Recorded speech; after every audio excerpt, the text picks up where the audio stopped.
Doctor, doctor, doctor please जल्दी आइए doctor.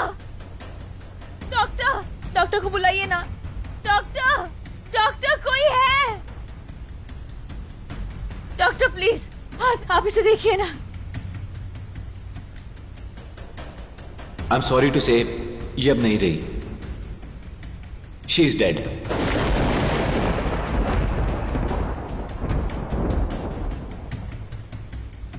ऐसा नहीं हो सकता। आपने इसे ठीक से चेक ही नहीं किया है। इसे फिर से चेक करिए, अच्छे से चेक करिए। ऐसा नहीं हो सकता। चेक करिए, इसे फिर से चेक करिए। देखिए मैं इसे ठीक से चेक कर चुका हूँ और चेक करके बता रहा हूँ, ये अब नहीं रही। नहीं, ऐसा नहीं हो सकता। आप डॉक्टर हैं। भगवान ने आपको ये औहदा दिया है लोगों की जान बचाने के लिए, और एक छोटी बच्ची की जान से आप अपने हाथ ऐसे खड़े नहीं कर सकते। देखिए, आपको इस बच्ची को बचाना ही होगा, वरना अच्छा नहीं होगा। जो चाहे वो करिए, पर इसे बचाइए। बचाइए इसे, अभी बचाइए। देखिए, इसे बहुत जहरीले सांप ने काटा है और शरीर में जहर फैलने की वजह से ये मर चुकी है, और मरे हुए को हम जिंदा नहीं कर सकते। अच्छा ठीक है, इसे बचना तो होगा। आप नहीं बचाएंगे तो कोई और बचाएगा, पर मेहर को कुछ नहीं हो सकता। मेहर, आपको उनसे जो पूछना है आप पूछ सकते हो, लेकिन उससे पहले ये गर्म पानी पी लीजिए, आपको आराम मिलेगा। वैसे आप बोलोगे नहीं, पर मुझे पता है मैं बहुत क्यूट हूँ।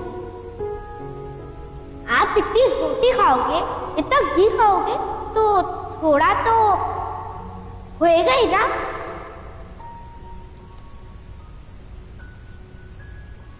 वैसे तो मैं किसी की भी तारीफ नहीं करती, लेकिन मैंने आपकी की है कि आप बहुत क्यूट लगती हो। नफरत करती मैं बच्चों से। नहीं पसंद है मुझे बच्चे। समझ क्यों नहीं आता तुम्हें?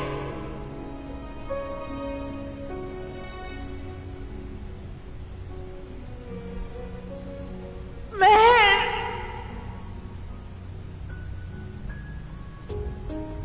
नहीं।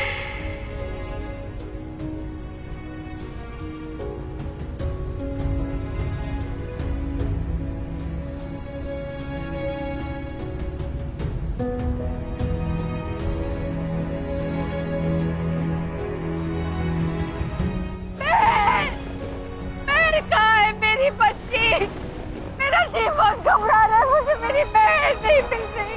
जी जी जी। ये मंजीत कितने चली गई? एक एक करके सब कहाँ गायब हो रहे हैं? मंजीत, मेहर, मेहर, कहाँ ढूंढूं मैं? बच्चे को कुछ हो ना जाए। लगता है इन्हें चोट बहुत लगी है, इन्हें वैद्य के पास लेके जाना पड़ेगा।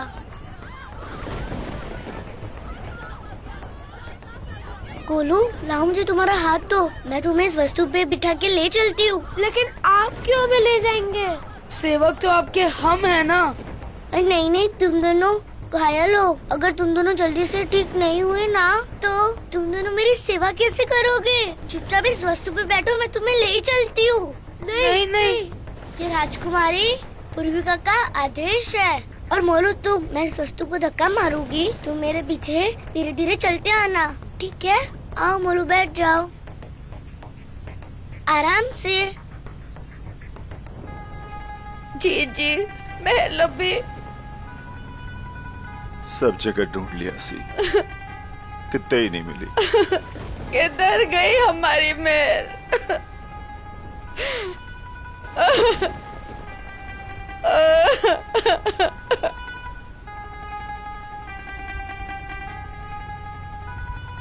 एक काम करती हूँ, आज मैं आपके पास ही सो जाती हूँ, फिर आपको डर भी नहीं लगेगा।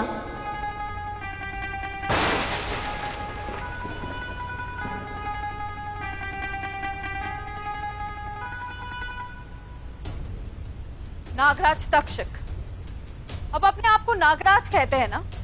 आपको भविष्य दिखता है ना? तो आपको नागलोक के उत्तराधिकारी पर आते हुए इतना बड़ा खतरा क्यों नहीं दिखा? स्वर्णा, अपनी मर्यादा में रहकर बात करो। ये किस प्रकार बात कर रही हो तुम मुझसे? क्यों? नागलोक से बढ़कर है आपका मान सम्मान? ऐसे मुश्किल समय में आपको सम्मान की पड़ी है? ना मुझे सम्मान का मोह है और ना अपमान का भय। लेकिन चूंकि उम्र और ओहदे दोनों में तुमसे बड़ा हूं मैं, इसलिए बड़ों का आदर करना सिखा रहा हूं। मुझे सीख मत दीजिए। जाके पहले आप पूर्विका को ढूंढिए, वरना आपको नागराज कहलाने का कोई अधिकार नहीं है। स्वर्णा, अंतिम चेतावनी है तुम्हारे लिए। इस प्रकार का दुर्व्यवहार और सहन नहीं करूंगा। स्वर्णा, शांत हो जाओ। मुझे मत कहिए। अगर कुछ कहना है तो इनसे कहिए कि जाके वो राजकुमारी को ढूंढे, न अपने नाम के आगे से नागराज हटा दे। नागलोक में बड़ों का अनादर कब से होने लगा? जब से मेरा भाई रघु यहाँ से गया है। रघु आप दोनों को ही नागलोक की जिम्मेदारी सौंप के गया था ना, तो फिर आपने अपनी जिम्मेदारी क्यों नहीं निभाई? उत्तर दीजिए, कहाँ गई यहाँ की उत्तराधिकारी? स्वर्णा, तुम मुझ पर आरोप लगा रही हो, जिसने अपनी हर एक सांस नागलोक की सेवा में दी थी। इस प्रकार का आरोप जैसे मानो मैंने कोई बहुत बड़ा अपराध कर दिया हो। अपराध तो आपने किया है। मुझे तो लगा ही था कि कोई बहुत बड़ा संकट आने वाला है।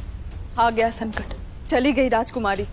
नागराज तक्षक, आप शेषनाग की पुस्तक देखिए और बताइए, कहीं स्वर्णा की बातें सच तो नहीं? नागलोक में क्या सच में इतना बड़ा संकट आ रहा है? खतरा तो आ रहा है। क्या? एक बहुत बड़ा खतरा। पूर्विका पे? वो खुद खतरा बनकर आ रही है। शेष नागिन, वो वापस आ गई है। आने दीजिए उसे वापस। मैं उसे अपनी भतीजी पे हाथ भी नहीं लगाने दूंगी। मैं खुद खतरा बन के उसके सामने खड़ी रहूंगी। वो नागलोक और उसकी उत्तराधिकारी का कुछ नहीं बिगाड़ सकती। ये कोई शुभ संकेत नहीं। लगता है ब्रह्मांड में कहीं कोई बहुत बड़ी घटना घटित हुई है। मानो किसी की जान खतरे में हो। कोई ऐसा जिसके भविष्य में राजपाट और बहुत बड़ी विरासत लिखी हो। और कौन? पूर्विका। वो शेषनाग की बेटी है, उसके भविष्य में राजपाट लिखा है। कहीं वो किसी खतरे में तो नहीं है? और वैसे भी वो नागलोक में कहीं पे भी नहीं मिल रही। हम इसे हाथ पे हाथ डाले नहीं बैठ सकते। आपको लगता है कि वो रघु के साथ है? हो सकता है वो रघु के साथ ना हो। ये मौसम का बदलना, ये धरती का हिलना हो सकता है उसी का संकेत हो कि वो किसी संकट में है। देखिए, हमें जल्द से जल्द धरती लोक में जाना पड़ेगा।